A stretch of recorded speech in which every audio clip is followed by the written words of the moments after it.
tu n'as pas d'énergie, tu passes tes journées à glander, tu remets tout au lendemain, tu as l'impression que ta vie stagne, que tu n'avances pas et que tes journées se ressemblent. Tu t'es déjà posé la question, pourquoi? Pourquoi tu es comme ça? Tu crois que tu es né comme ça? Non, tu es devenu comme ça. À la base, tu étais un enfant vif, rapide, joyeux, et d'année en année, ton énergie a baissé. Pourquoi? Parce que tu consommes un aliment tous les jours qui te rend faible. Cet aliment, c'est le sucre, plus précisément le sucre ajouté. Écoute bien, parce qu'à partir de maintenant, tu ne pourras plus dire « je ne savais pas ». Le vrai responsable de ton manque d'énergie, de ta flemme, de tes journées qui se répètent, de ta motivation qui disparaît, ce n'est pas toi, c'est le sucre. Pas juste les gâteaux et les sodas, non. Le sucre ajouté qui se cache partout, dans tout ce que tu manges sans même y penser, et pour comprendre pourquoi il te fait du mal aujourd'hui, faut repartir au début. À la base, le sucre, c'était une bénédiction, un truc rare, précieux, un truc que nos ancêtres trouvaient une fois de temps en temps dans la nature. Une ruche, une baie bien mûre, un fruit ultra sucré juste avant l'hiver. Quand tu tombais dessus, ton cerveau se mettait en mode « mange, maintenant, le plus possible ». Pourquoi? Parce que ça te sauvait la vie. Le sucre permettait de faire des réserves, de donner un gros boost d'énergie pour courir, chasser, survivre, affronter le froid. Ton cerveau était programmé pour adorer ça, pour en redemander parce que c'était un avantage de survie. Tu trouvais du sucre, tu vivais plus longtemps. Ça, c'était il y a des milliers d'années. Mais aujourd'hui, tout a changé. Ton cerveau, lui, n'a pas évolué. Il fonctionne encore comme si tu étais un chasseur-cueilleur dans la savane. Sauf que maintenant, du sucre, tu en as partout, à volonté, tous les jours, à chaque coin de rue, dans chaque repas, dans chaque snack, dans des aliments où ça n'a même aucun sens d'en mettre. Et du coup, ton cerveau se fait piéger. Chaque fois que tu manges du sucre ajouté, il fait exactement la même chose qu'à l'époque, il allume ton cerveau. Il te donne une montée d'énergie, il te dit, continue, reprends-en, c'est bon, ça t'aide. Sauf que ce n'est plus un avantage, aujourd'hui, c'est un désastre. À l'époque des chasseurs-cueilleurs, tu marchais, tu courais, tu grimpais, tu bougeais toute la journée, ton corps brûlait tout. Mais aujourd'hui, on est sédentaire. On passe nos journées assis, à bosser, à conduire, à scroller, on ne dépense presque rien. Alors ce sucre, au lieu de te donner un coup de boost comme avant, il te plombe ton énergie. Tu n'as plus envie de rien, t'as qu'une envie, c'est prendre ton téléphone, te poser sur ton canapé et te mettre à scroller pendant des heures et plus rien faire, voire même t'ouvrir un autre paquet de gâteaux juste pour passer le temps. Ce crash, ce n'est pas toi, ce n'est pas un manque de motivation, ce n'est pas un défaut de caractère, c'est la chute biologique provoquée par le sucre ajouté. Et ça, tu le vis parfois 3, 5, 7 fois dans une journée, à chaque café sucré, à chaque petite douceur pour se motiver, à chaque sauce, chaque snack, chaque dessert, chaque boisson, ton énergie ne descend pas parce que t'es faible,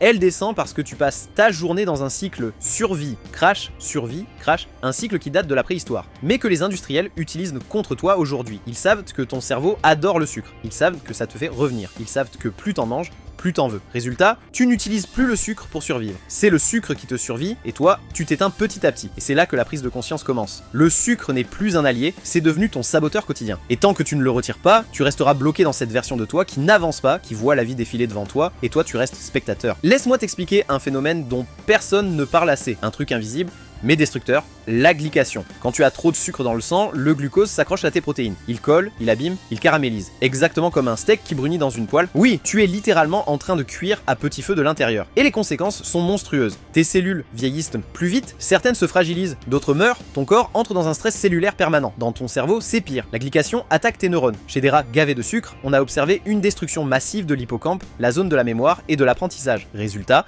des rats incapables de retrouver leur chemin dans un labyrinthe qu'ils connaissaient par cœur. Leur mémoire avait disparu. Alors pose-toi la question, qu'est-ce que le sucre fait dans ton cerveau? Il efface tes souvenirs, il sabote ton apprentissage, il détruit ta motivation, comme une flamme lente qui consume ton disque dur interne, et le pire, c'est que tu ne t'en rends même pas compte. Tu crois juste être fatigué, déconcentré, un peu à l'ouest, tête en vrac, mais non, c'est ton cerveau qui grille doucement, caramélisé par le sucre. Le sucre ne te rend pas seulement gros, il peut littéralement te rendre bête. Dès que tu manges du sucre, ton cerveau s'allume, il libère de la dopamine, la molécule de la récompense. Ton cerveau te dit, c'est agréable, recommence. Et tu recommences, tu renforces le circuit, et plus tu renforces le circuit, plus il en réclame. Avec le temps, une tolérance se met en place. Au début, un cookie te fait plaisir, quelques jours plus tard, le même cookie ne te fait presque plus rien. Alors tu en prends 2, puis 3, et puis tu termines le paquet en entier. Exactement comme l'alcool, la nicotine ou certaines drogues, le sucre n'est pas une gourmandise, c'est une dépendance douce, mais réelle. C'est pour ça qu'après un repas, même avec l'estomac plein, tu veux une note sucrée. Ce n'est pas ton corps, c'est ton cerveau accro qui réclame sa dose. Et pour te donner une idée, des rats préfèrent l'eau sucrée à la cocaïne. Oui, le sucre peut être plus addictif qu'une drogue dure. Le danger n'est pas ce qu'il fait à ton ventre, c'est ce qu'il fait à ton esprit. 80% de ta sérotonine,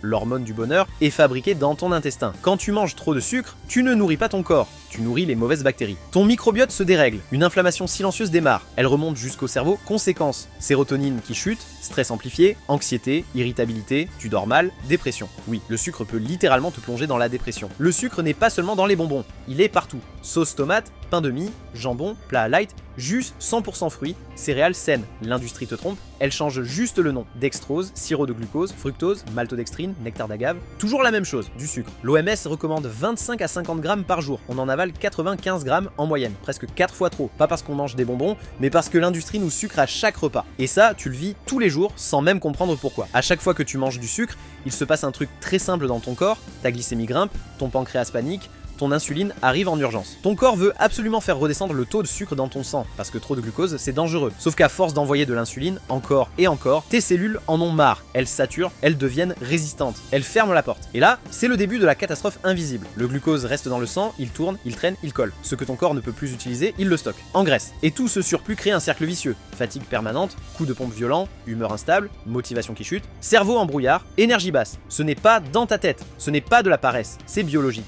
Des études ont montré que des souris devenues insulino-résistantes deviennent moins motivées, moins curieuses, moins actives, plus anxieuses, plus dépressives. En clair, elles s'éteignent, toi aussi, tu t'éteins. Petit à petit, sans bruit, sans alarme. Juste une perte d'énergie que tu normalises. Juste une flemme que tu appelles habitude. Juste un manque d'envie que tu prends pour un trait de caractère. Mais ce n'est pas toi, c'est le sucre. Quand tu réduis ton sucre, ton corps réagit comme si tu retirais une drogue. Parce que, oui, c'en est une. Tu peux avoir des maux de tête, de l'irritabilité, une humeur instable, une fatigue écrasante, des fortes envies d'aller chercher juste un petit truc sucré. Et cette période, personne n'en parle. Tu crois que t'es faible? En fait, t'es en plein sevrage. Le sucre allume ton cerveau comme une substance addictive. Et quand tu le retires, ton cerveau gueule, il réclame sa dose. Mais bonne nouvelle, ça ne dure pas. En quelques jours seulement, ton énergie se stabilise, ton sommeil devient profond, ta tête s'éclaircit, tes envies se calment, ton corps respire enfin, et là, il se passe un truc que presque personne ne connaît. La liberté. La liberté de dire non, la liberté de ne plus être esclave d'une envie, la liberté de ne plus passer ta journée à négocier avec toi-même, la liberté de marcher devant un paquet de biscuits sans même y penser. Ça, c'est le vrai pouvoir. Comment t'en sortir sans souffrir? La meilleure méthode, ce n'est pas j'arrête du jour au lendemain, parce que personne ne tient comme ça. Et quand tu craques, tu te sens nul. Tu crois que c'est ta motivation, alors que c'est juste la mauvaise stratégie. La clé, c'est d'y aller par étapes. Simple, progressif, efficace. Voici 7 étapes pour stopper définitivement le sucre.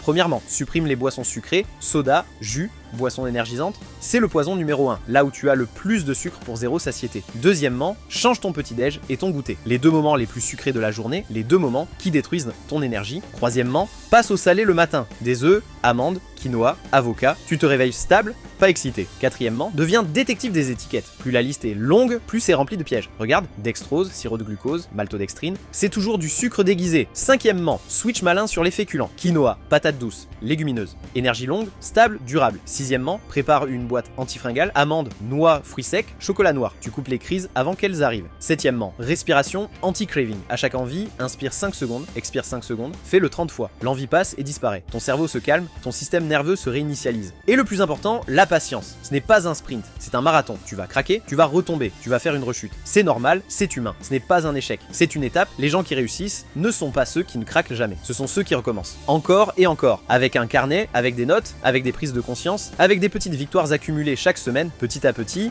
ton palais change, ton cerveau se rééquilibre, les aliments industriels te dégoûtent, les vrais aliments reprennent du goût, ton énergie revient, tu redeviens toi-même, c'est ça la discipline. Pas la perfection, la constance. Conclusion, quand tu réduis le sucre, tu ne fais pas qu'améliorer ton alimentation. Tu fais quelque chose de bien plus grand, bien plus profond. Tu récupères des super pouvoirs que tu avais perdus. Ton énergie arrête de faire le yo-yo et devient stable. Ton sommeil devient profond, réparateur, puissant. Ton humeur cesse de partir dans tous les sens. Tu redeviens solide, ancré. Ton focus explose, tu penses plus vite, tu décides plus clairement. Ta motivation revient comme si quelqu'un rallumait une lumière éteinte depuis longtemps. Ton cerveau se réveille, ton corps suit. Tout ton système se remet à fonctionner comme il aurait dû depuis toujours. Mais surtout, tu reprends le contrôle. Tu ne manges plus parce que ton cerveau panique. Tu ne manges plus pour combler l'ennui ou étouffer un stress, tu ne manges plus pour calmer une pulsion qui ne vient même pas de toi. Tu manges parce que ton corps en a réellement besoin, parce que tu choisis, parce que tu es à nouveau aux commandes. Et c'est là que tout change. Quand tu goûtes à cette liberté-là, tu ne veux plus jamais revenir en arrière, parce que tu te rends compte à quel point tu vivais en pilote automatique, dirigé par une substance qui te faisait croire que tu en avais besoin. La vérité, personne ne te l'a dite. Le sucre ne te donne pas du pouvoir, il t'enlève ton pouvoir, il te vole ton énergie, il te vole ta clarté, il te vole ton mental, il te vole ta vie, petit à petit, sans que tu t'en rendes compte. Mais quand tu commences à le retirer, tu récupères tout, ton énergie, ton esprit, tes décisions, ton identité, ta puissance. Tu redeviens toi-même. La version forte, la version lucide, la version disciplinée, la version qui avance, qui construit, qui progresse. Et c'est ça le vrai cadeau. Reprendre le contrôle total de ta vie. Pas demain, pas dans un mois, aujourd'hui, un choix, une décision, un pas. Et ce pas-là,